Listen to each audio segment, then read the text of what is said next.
দামে সস্তা মানে ভালো, কুমিল্লায় নূর হোটেল অ্যান্ড রেস্টুরেন্টে খাবো চলো, এমন স্লোগান জনসম্মুখে রেখে শুভ উদ্বোধন হয়েছে নূর হোটেল অ্যান্ড রেস্টুরেন্টের। তথ্য ও ভিডিও চিত্র নিয়ে রিপোর্ট করছেন রোদেলা আক্তার।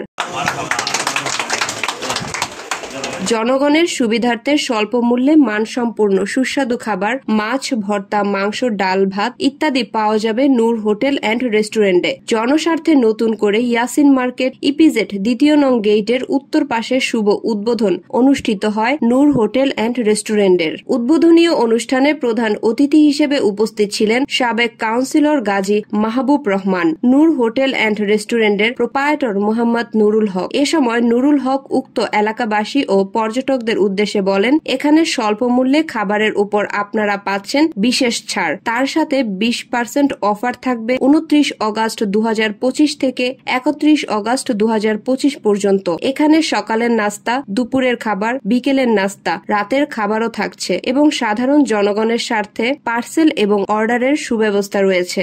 উক্ত নূর হোটেল অ্যান্ড রেস্টুরেন্টের উদ্বোধনী অনুষ্ঠানে প্রধান অতিথি বক্তব্যে বলেন, এই হোটেলের কর্ণধার এবং হোটেলের কর্মকর্তাগণ দীর্ঘদিন ব্যাপী হোটেল ব্যবসার সাথে জড়িত। পরিষ্কার পরিচ্ছন্ন মানসম্পন্ন খাবার তৈরিতে তাদের যথেষ্ট অভিজ্ঞতা রয়েছে। কাস্টমারদের সাথে সুন্দর আচরণের মাধ্যমে তাদের ব্যবসাকে তারা ত্বরান্বিত করবে এমন আশাই করছি। তিনি আরো বলেন,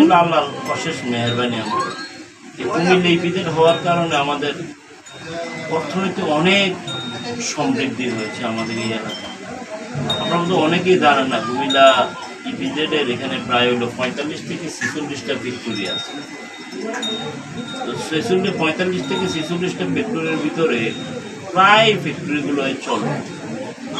এখানে এই ফ্যাক্টরিগুলোতে আমার যতটুকু জানি যে প্রায় 65 থেকে 70,000 শ্রমিক জড়িত আছে, যারা রেগুলার এবং ইরেগুলার শ্রমিক। প্রতি মাসে 300 থেকে 350 কোটি টাকার লেনদেন হচ্ছে আমাদের এই এরিয়াতে, দুইটা 1 নম্বর গেলে। এখানে ভালো হোটেল ছিল না, একটা হোটেল হয়েছিল মডার্ন ক্যাফে। এখন যদি আরো ভালো হোটেল হয়, আগে একসময় টিম ছিল, পাশে আর একটা হয়েছে বাবুইরা কিনা। এখানে ভালো হোটেলের আরো অনেক দরকার। নূর হোটেল অ্যান্ড রেস্টুরেন্টের অনুষ্ঠানে উক্ত এলাকায় গণ্যমান্য ব্যক্তিবর্গ এবং এলাকাবাসী শুভাকাঙ্ক্ষী উপস্থিত ছিলেন। কণ্ঠ মালি আহমেদ পায়েল, মাতৃভাষা টেলিভিশন।